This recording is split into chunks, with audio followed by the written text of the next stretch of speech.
Hazırda məşq prosesi gedən bu məkan Azərbaycanın ən sevimli sənət məbədlərindəndir. Rəngarəng səhnələr, maraqlı oyunlar və uşaqların sevinç dolu baxışları bu teatrı daha cəlb edicidir.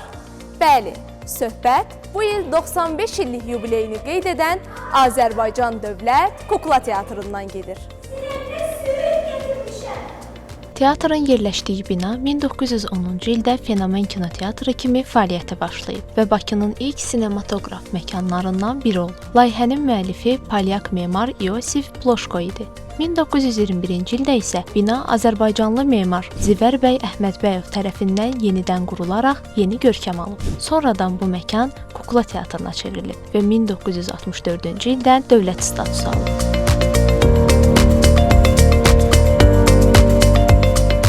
Teatrın ilk tamaşası 1932-ci ildə səhnələşdirilən sirk olub. Bu illər ərzində Cırtdan, Sehirli Nar, Məlik Məmməd, Qoçaq Polad kimi milli əsərlərlə yanaşı Düyməcik, Pinokyonun sərgüzəştləri, Balaca Şahzadə, Karlson kimi dünya klassikaları da repertuara daxil edilib. Kukla Teatrın çox zəhmətkeş, əzəmətli bir kollektivi var.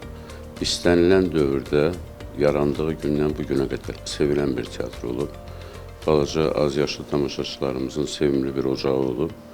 Yəni, məsuliyyətimiz də gündən-günə artır. İstənilən mexanika ilə kuklamız var. Əlimizdən gələni də edirik. Bu ildə bizim elə yubiley ilimiz olaraq Türkiyə ilə birgə bir layihəmiz var yenə.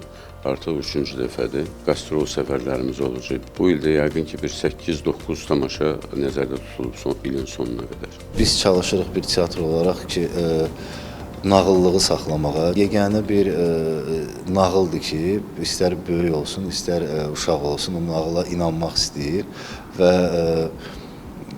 tamaşaya baxarkən də uşaqlar özləri də nağılın içində olurlar və elə tamaşalarımız var ki, hətta nağılın personajlarına da çevirirlər. Anacığım, nağılın sözləri mənimdir.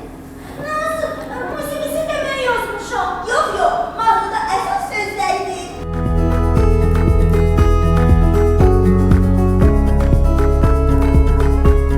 Artıq 16 ildir Kukla Teatrında çalışıram. Həm Azərbaycan bölməsində, həm Rus bölməsində çalışıram. İşimi çox sevirəm. Uşaqlarla oynamaq, yəni ki, çox maraqlıdır mənim üçün. Ən çox da tamaşada uşaqların sevinci, onların marağı bunu mənim üçün daha maraqlı olur. Bəzən olur ki, bir tamaşanın içərisində eyni vaxtda 2 və daha artıq səsdə, yəni müxtəlif səslərdə obrazlar canlandırmalı oluruq. Biraz bəzən çətinlik yaradır o tamaşanın məşqləri vaxtı. Amma təbii ki, məşqlər zamanı onların hamısı öz qaydasına düşür. Elə bizim bu Şəngilim, Şüngilim tamaşamızda da mən həm ananı, ana keçini, həm də Şəngülümü, yəni onun oğlan övladını canlandırıram. Bəzən olur ki, burada eyni zamanda ana ilə balanın dialoqu gedir. Ona görə də bir balaca o çətinlik yaradır, amma onun da öhdəsindən gəlməyə çalışırıq. Bugün teatr yalnız paytaxtda deyil, beynəlxalq festivallarda da ölkəmizi təmsil edir. Eyni zamanda işğaldan azad olunmuş ərazilərdə Şuşa, Füzuli, Laçın və digər bölgələrdə çıxışları ilə mədəni missiyanı davam etdirir. Teatrın uğurunun arxasında isə böyük yaradıcılıq prosesi dayanır. Sənin adın nədir? Mənim adım Kirpi. Sən hansı tamaşada oynayırsan? Mən Dovşanın ad günü tamaşasından gəlmişəm. Uşaqlara hansı mesajı vermək istəyərsən? Oho, uşaqlara o qədər gözəl mesajlar vermək istəyərəm ki, ən əsası da uşaqlara bir-biri ilə dost olmaları, mehriban olmaları, əllərində olan hər bir şeyi bölüşmələrini istəyərdim mən. Çox sağ ol. Çox sağ olun dostlar, biz sizi çox sevirik.